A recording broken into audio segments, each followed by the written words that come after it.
Appu sir cinema ಅಂತ ಹೇಳಿದ್ರೆ ಒಂದು ರೀತಿ ಸಂಭ್ರಮ ಅಂತಾನೆ ಹೇಳ್ಬೋದು.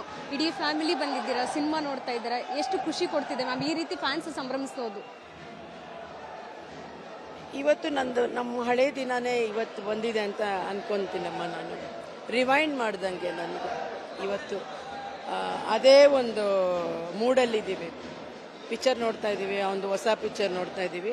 ಮತ್ತೆ ಅವ್ನಿಗೆ ಹೋಗಿ ಹೇಳ್ತೀನಿ, ನಾನು ನೋಡಿದೆ ಜನಗಳ ಮಧ್ಯ ಈ ಜನ ನೋಡಿದಾಗ ನಮಗೆ ಏನೋ ಒಂಥರ ಸಂತೋಷ ಆಗ್ತಾ ಇದೆ. ನನಗೆ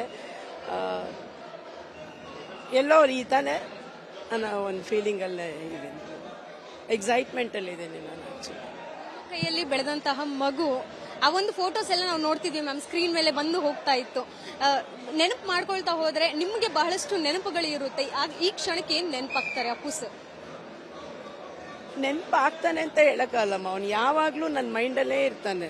ಪ್ರತಿದು ಟೈಮಲ್ಲೂ ನಾನು ಸ್ಕ್ರೋಲ್ ಮಾಡ್ತಾನೆ ಇರ್ತೀನಿ, ಯೂಟ್ಯೂಬ್ ಅದು ಇದು ಯಾವ್ದಾದ್ರು. ಅಂದ್ರೆ ಒಂಥರ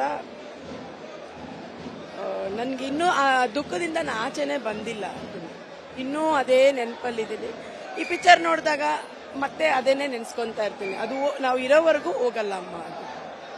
ಧೀರನ್ ಸರ್ ಅಪ್ಪು ಸರ್ನ ಸ್ಕ್ರೀನ್ ಮೇಲೆ ನೋಡಿದಾಗ ಏನು ಇಷ್ಟಪಡ್ತಾರೆ? ಅವರು ಫೈಟ್ ಇರ್ಬೋದು, ಅಮ್ಮ ಈ ತರ ಕಲಿಬೇಕು, ನಾನು ಮಾಡ್ಬೇಕು ಅನ್ನುವಂಥದ್ದು.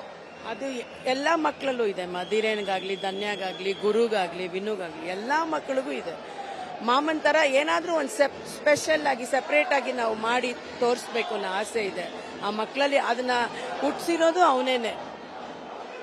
ಅದನ್ನ ಹೇಳಕ್ಕೆ ಅದನ್ನೇ ನಾನು ಹೇಳ್ಬೇಕು. ಅವ್ರು ಮಕ್ಕಳು ಮಾಡೋವರೆಗೂ ಖಂಡಿತ ಅಪ್ಪುನ ಯಾವತ್ತೂ ಮನಸ್ಸಲ್ಲಿ ಇಟ್ಕೊಂಡೇ ಕೆಲಸ ಮಾಡ್ತಾರೆ. ಕೊನೆ ಪ್ರಶ್ನೆ ಮ್ಯಾಮ್, ಸ್ಕ್ರೀನ್ ಅಲ್ಲಿ ಒಂದು ಸೀನ್ ಬಂತು, ಅಪ್ಪು ಸರ್ನ ಮಣ್ಣಲ್ಲಿ ಮುಚ್ಚಿ ಹಾಕುವಂತದ್ದು. ಮತ್ತೆ ಎದ್ದು ಬಂದಾಗ ಸ್ಕ್ರೀನ್ ಮೇಲೆ ಒಂದ್ ಕ್ಷಣ ಏನ್ ಅನ್ನಿಸ್ತಂದ್ರೆ ಮತ್ತೆ ಬಂದ್ಬಿಡ್ಬಾರ್ದ ಹಿಂಗೆ?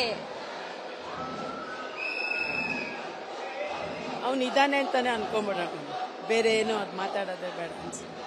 Thank you ma'am. Appu sir ಇರ್ಬೋದು, ಅವರ ದೊಡ್ಡ ಮನೆ ಫ್ಯಾನ್ ಬೇಸ್ ಇರ್ಬೋದು, ಒಂದು ಈ ರೀತಿ ಎಕ್ಸ್ಟ್ರಾಡಿನರಿ. ಇನ್ಯಾವ ಹೀರೋಗೂ ಆ ರೀತಿ ಫ್ಯಾನ್ಸ್ ಬಹುಶಃ ಇರೋದಿಲ್ವೇನೋ ಅನ್ನೋ ಒಂದು ಮಾತುಗಳನ್ನ ಅಭಿಮಾನಿಗಳ ಬಳಗದಲ್ಲಿ ನಾವು ಹೇಳ್ಬೋದು. ಇದಿಷ್ಟು ನಿಮ್ಮ ಅವರ ಮಾತಾಯಿತು. ಕ್ಯಾಮರಾಮನ್ ಪ್ರತಾಪ್ ಜೊತೆ ಕೀರ್ತಿ ಪಾಚ್, ವಿಸ್ತಾರಣೆ ಬೆಂಗಳೂರು. ಅಪ್ಪು ಸರ್ ಸಿನಿಮಾ ಅಂತ ಹೇಳಿದ್ರೆ ಒಂದು ರೀತಿ ಸಂಭ್ರಮ ಅಂತಾನೆ ಹೇಳ್ಬೋದು. ಇಡೀ ಫ್ಯಾಮಿಲಿ ಬಂದಿದ್ದೀರಾ, ಸಿನಿಮಾ ನೋಡ್ತಾ ಇದ್ದೀರಾ, ಎಷ್ಟು ಖುಷಿ ಕೊಡ್ತಿದೆ ಮ್ಯಾಮ್ ಈ ರೀತಿ ಫ್ಯಾನ್ಸ್ ಸಂಭ್ರಮಿಸೋದು.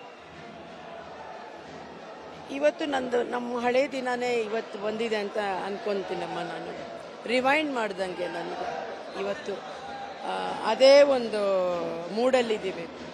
ಪಿಕ್ಚರ್ ನೋಡ್ತಾ ಇದ್ದೀವಿ, ಒಂದು ಹೊಸ ಪಿಕ್ಚರ್ ನೋಡ್ತಾ ಇದ್ದೀವಿ. ಮತ್ತೆ ಅವ್ನಿಗೆ ಹೋಗಿ ಹೇಳ್ತೀನಿ, ನಾನು ನೋಡಿದೆ ಜನಗಳ ಮಧ್ಯ ಈ ಜನ ನೋಡಿದಾಗ ನಮಗೆ ಏನೋ ಒಂಥರ ಸಂತೋಷ ಆಗ್ತಾ ಇದೆ. ನನಗೆ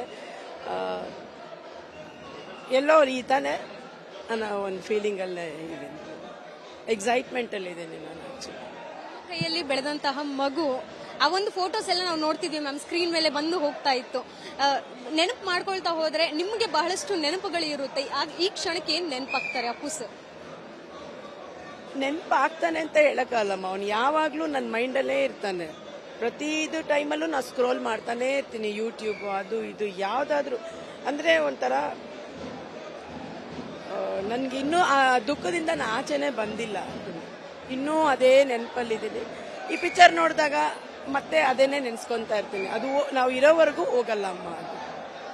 ಧೀರನ್ ಸರ್ ಅಪ್ಪು ಸರ್ನ ಸ್ಕ್ರೀನ್ ಮೇಲೆ ನೋಡಿದಾಗ ಏನು ಇಷ್ಟಪಡ್ತಾರೆ? ಅವರು ಫೈಟ್ ಇರ್ಬೋದು, ಅಮ್ಮ ಈ ತರ ಕಲಿಬೇಕು, ನಾನು ಮಾಡ್ಬೇಕು ಅನ್ನುವಂಥದ್ದು. ಅದು ಎಲ್ಲಾ ಮಕ್ಕಳಲ್ಲೂ ಇದೆ ಅಮ್ಮ. ಧೀರೇನ್ಗಾಗ್ಲಿ, ಧನ್ಯಾಗಾಗ್ಲಿ, ಗುರುಗಾಗ್ಲಿ, ವಿನುಗಾಗ್ಲಿ ಎಲ್ಲಾ ಮಕ್ಕಳಿಗೂ ಇದೆ. ಮಾಮನ್ ತರ ಏನಾದ್ರೂ ಒಂದು ಸ್ಪೆಷಲ್ ಆಗಿ ಸೆಪರೇಟ್ ಆಗಿ ನಾವು ಮಾಡಿ ತೋರಿಸ್ಬೇಕು ಅನ್ನೋ ಆಸೆ ಇದೆ ಆ ಮಕ್ಕಳಲ್ಲಿ. ಅದನ್ನ ಹುಟ್ಟಿಸಿರೋದು ಅವನೇನೆ. ಅದನ್ನ ಹೇಳಕ್ಕೆ ಅದನ್ನೇ ನಾನು ಹೇಳ್ಬೇಕು. ಅವ್ರು ಮಕ್ಕಳು ಮಾಡೋವರೆಗೂ ಖಂಡಿತ ಅಪ್ಪುನ ಯಾವತ್ತೂ ಮನಸ್ಸಲ್ಲಿ ಇಟ್ಕೊಂಡೇ ಕೆಲಸ ಮಾಡ್ತಾರೆ. ಕೊನೆ ಪ್ರಶ್ನೆ ಮ್ಯಾಮ್, ಸ್ಕ್ರೀನ್ ಅಲ್ಲಿ ಒಂದು ಸೀನ್ ಬಂತು, ಅಪ್ಪು ಸರ್ನ ಮಣ್ಣಲ್ಲಿ ಮುಚ್ಚಿ ಹಾಕುವಂತದ್ದು. ಮತ್ತೆ ಎದ್ದು ಬಂದಾಗ ಸ್ಕ್ರೀನ್ ಮೇಲೆ ಒಂದ್ ಕ್ಷಣ ಏನ್ ಅನ್ನಿಸ್ತಂದ್ರೆ ಮತ್ತೆ ಬಂದ್ಬಿಡ್ಬಾರ್ದ ಹಿಂಗೆ? ಅವ್ನು ಇದಾನೆ ಅಂತಾನೆ ಅನ್ಕೊಂಬಿಡ, ಬೇರೆ ಏನು ಅದು ಮಾತಾಡೋದೇ ಬೇಡ ಅನ್ಸುತ್ತೆ. Thank you ma'am.